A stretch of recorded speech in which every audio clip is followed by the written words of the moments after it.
another detail that I meant to point out about this particular symbol that Ze Frank is displaying in his little short video clip here on his YouTube channel about the honey badger versus the jackal here. They're fighting over a snake.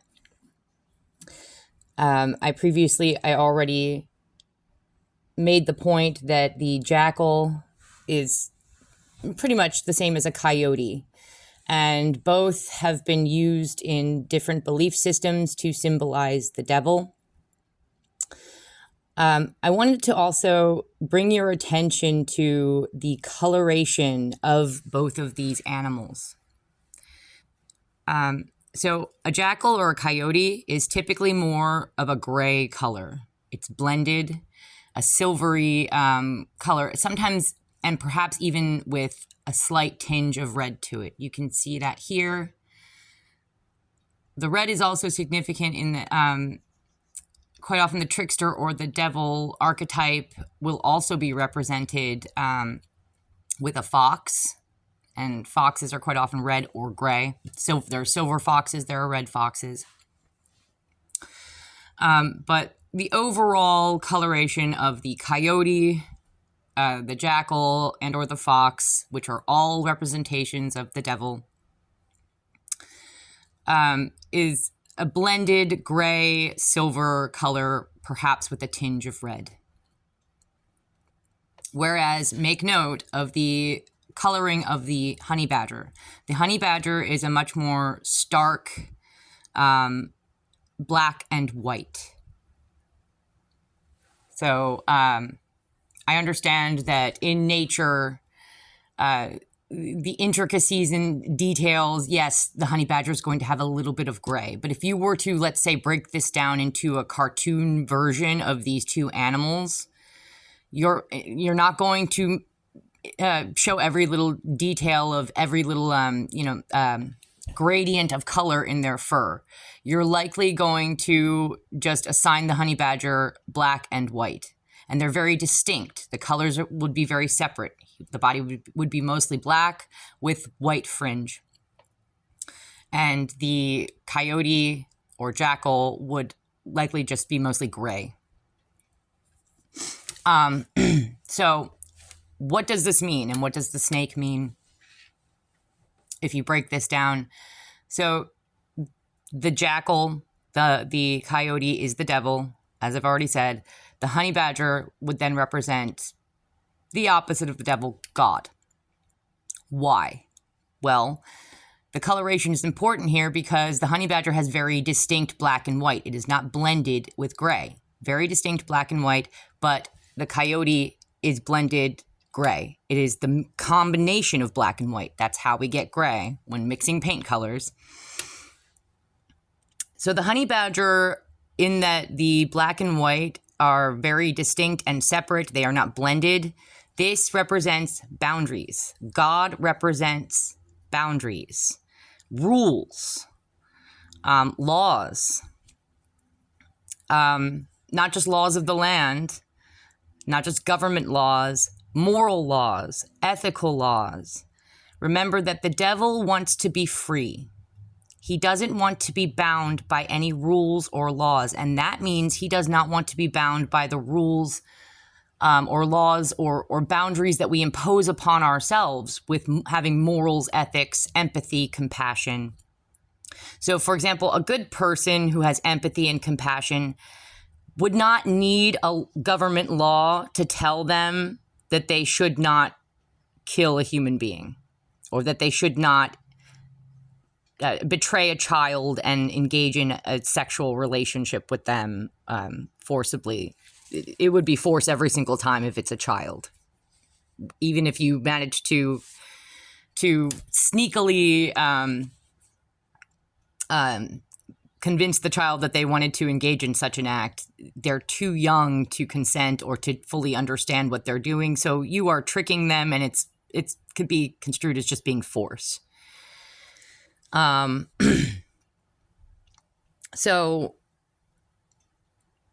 yes, God, here you have God and you have the devil, essentially. God being the honey badger, the devil being the jackal, and they are fighting over this snake. Now, quite often in esoteric symbolism, a snake can represent, it's associated with the transmigration of the soul. So the journey that the soul goes through to get to its eventual destination, whatever that is. And I suppose in most belief systems, the soul has but only one of two places to go, right? Towards God or towards the devil. And the two are fighting over the soul. So this is a common idea in most belief systems, that human beings have these individual souls and that there are these two energies or entities fighting over who will claim that soul, the devil or God. The devil does not like boundaries. He does not like laws. He is basically a spoiled little baby boy. This is like a 4-year-old. I've said this before. I'll say it again. It's worth reminding you guys. Toddlers and 4-year-olds, so they do not like being told no. They do not like being told they should not, they cannot. They don't like being told that they can't just do whatever they want, whenever they want, and only suffer the consequences that they want. And I've heard full-grown adult men in, satanic cults, devil-worshipping cults, whine and complain that they do not have free will because there are negative consequences to their actions. And I've already pointed out how that's totally inaccurate. You do have free will, even though there are negative consequences to your actions, because you could just as likely have positive consequences. You just don't like the consequence. It doesn't mean you didn't have the free will to choose to do what you did, right? So what goes along with this idea that the devil has, that a lot of devil worshippers have, is that, I am not free because I don't get to do whatever I want whenever I want and only have the consequences that I want. It's childish. It's just childish ideation. It's shameful. And so the devil, because he does not like boundaries, he does not have the boundaries that separate the black and the white. You understand? He doesn't have the boundaries that separate good and bad, innocent and evil, dark and night. So because he's let the boundaries go, he's dissolved the boundaries, the black and the white have co-mingled. They've mixed and blended together to make that grayish silver color. But on the honey badger side, God side, there are still boundaries. There are still laws, rules, based on things like empathy, on right and wrong. And so that's why the two colors are far more distinct and separate, black and white.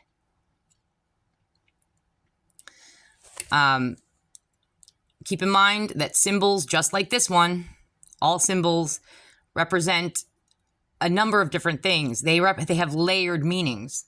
So not only is this a symbol of the devil and God fighting over, I guess, the direction that the soul will go in. This is also meant to symbolize myself and Ze Frank, in my opinion. I'd already come out many times in many, many videos on my own YouTube channel before he released this video here, accusing him of being a part of a devil-worshipping cult and offering evidence to support my argument. So he would represent the jackal side of this, the devil side of this. Why? And please do not take this as narcissism. Why would I represent the honey badger, or the honey badger represents myself? The God side of it? Well, because I have boundaries, or at least I try very hard to uphold boundaries. Just the very fact that I understand and fight for compassion, empathy, and the laws that come along with those attributes, those characteristics that human beings have, the laws that state things like adult human beings are not allowed to have sexual relationships with children. It means that I fight for boundaries. I respect boundaries. I respect certain boundaries. I would not need the law of the land. I would not need government law to tell me that I'm not allowed to have sex with children. in order for me to not have sex with children. Do you understand? I have the empathy. I know that it's wrong. It's first of all, it's just the idea of it. The very idea of it grosses me out because, for many reasons, I shouldn't have to get into. For any of you out there who are reasonable, fully functional, fully developed people, you understand too. I don't need the law of the land to tell me not to go around murdering people because I think it would benefit me in some way because they made me angry or because maybe I could, steal their belongings afterwards. That's wrong. It's just wrong. I have empathy. I have a conscience. I have those things to bind me. I have those things as boundaries.